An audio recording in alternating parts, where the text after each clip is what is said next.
Buenos días, queridos alumnos. Vamos a iniciar con nuestro primer repaso del curso de Ciencia y Tecnología.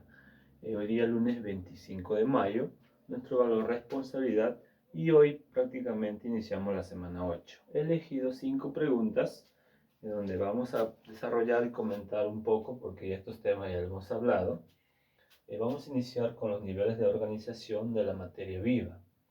¿Cuáles son, en cuánto se dividen? En tres: químicos, biológicos y ecológicos. Entonces, en el nivel químico encontramos al nivel subatómico. Cuando hablamos de subatómico, hablamos, por ejemplo, de hidrógeno, oxígeno, el nitrógeno, solamente solos. Cuando hablamos de atómico, nivel atómico, estamos hablando de la composición de un átomo, electrones, neutrones, protones, de un ser vivo, ¿no?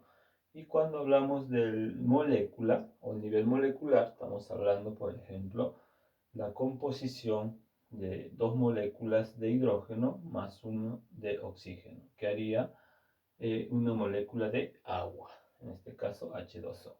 Muy bien, cuando hablamos de niveles biológicos, hablamos en el nivel celular, de la célula animal, vegetal.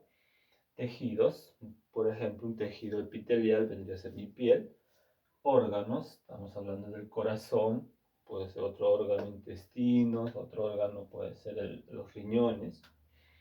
Aparatos y sistemas, cuando hablamos de aparatos y sistemas, estamos hablando de aparato digestivo, aparato respiratorio, sistema circulatorio, sistema nervioso. Cuando hablamos de individuo, estamos hablando del resultado de todo, que vendría a ser, por ejemplo, el ser humano, un animal y una planta. En el nivel ecológico encontramos a la población, que vendría a ser un conjunto de individuos hacia la población. Por ejemplo, puede ser un conjunto de peces, ¿no? De la misma especie. Comunidad vendría a ser un conjunto de población, ¿ya? O sea, por ejemplo, unos peces, puede ser ballenas, delfines, ¿no? Y ecosistema ya vendría a ser un poco más grande, ya un conjunto de animales de una cierta zona, puede ser peces, delfines, tiburones, ballenas. Fuera del agua están las gaviotas, los pelícanos, y las algas y algunas plantas fuera, del ecosistema de un determinado lugar. Cuando hablamos de biosfera, estamos hablando ya de todos los seres vivos que habitan el planeta Tierra. Muy bien. Vamos a tocar el punto número 2, donde dice órganos del aparato digestivo. Sabemos que se dividen en dos. Uno es el tracto digestivo y el otro es las glándulas anexas. En el tracto digestivo tenemos a la boca, donde ingresamos alimentos, luego pasa por la faringe, esófago, estómago, intestino delgado, intestino grueso y el ano. ¿Cuáles vendrían a ser nuestras glándulas anexas? Las glándulas salivales, el páncreas, el hígado, y a su vez que el hígado contiene la bilis. Muy bien, todo eso son los órganos del aparato digestivo, con la particularidad que se dividen en dos. Hay que tener muy en cuenta que se dividen en dos y quiénes componen cada uno, ¿no? Por ejemplo, puedo preguntar quiénes integran las glándulas anexas o quiénes integran el tracto digestivo. Entonces, ustedes pueden mencionar alguno de ellos, ¿no? Muy bien. En la pregunta 3 vamos a hablar de enfermedades del aparato respiratorio. En cuanto a la tuberculosis, sabemos que la tuberculosis es provocada por una bacteria, ¿no?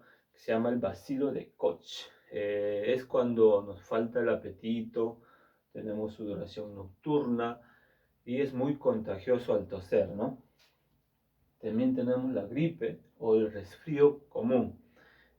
Cuando hablamos de gripe, es una enfermedad viral producida por un virus que ataca las vías respiratorias. Tenemos un malestar general, fiebre, estornudo, y esta gripe, nuestro cuerpo mismo lo combate, ¿no? Sin necesidad de un medicamento. Podemos también tomar medicamento, pero solo también lo combate nuestro cuerpo. Por eso es un gripe, es algo leve, ¿no? Cuando hablamos del asma, el asma es una infección o una inflamación a los bronquios. Tenemos la dificultad de respirar y necesitamos de nebulizar, ¿no? Con válvulas de oxígeno para poder dilatar como está obstruido nuestras vías, no podemos respirar. Entonces, al nebulizar, esas máquinas de oxígeno nos dilata las vías, ¿no? Para poder respirar.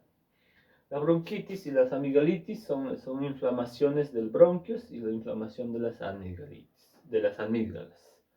Muy bien, 4. Hablamos de los componentes de la sangre. Sabemos que los glóbulos blancos o también leucocitos son las defensas de nuestra sangre ante los agentes infecciosos que ingresan. Los glóbulos rojos o hematíes son los encargados de transportar el oxígeno y el dióxido de carbono, ¿no?, en la sangre. El plasma es el que contiene a todos estos componentes, y las plaquetas se encargan de, cuando tenemos un corte, coagulan la sangre. Muy bien, y para terminar, vamos a hablar de las partes de la neurona, y sabemos que las partes de la neurona tenemos a las dendritas, las partes de las ramificaciones, tenemos al nódulo de Rambier, que es la parte del medio, tenemos a la célula de Schwann, que es estas partecitas de acá son las células de Schwann, y toda esta parte de acá se llama el axón. Muy bien, estos de acá, las dendritas, sirven para conectar con otros axón de otras neuronas, ¿no?, que transmiten el mensaje que va a transportar hacia otra neurona. Muy bien, alumnos, esas serían las 5 preguntas que hemos repasado para poder tener más importancia, estudiarlas y prepararnos para el examen. Muchas gracias. Chao.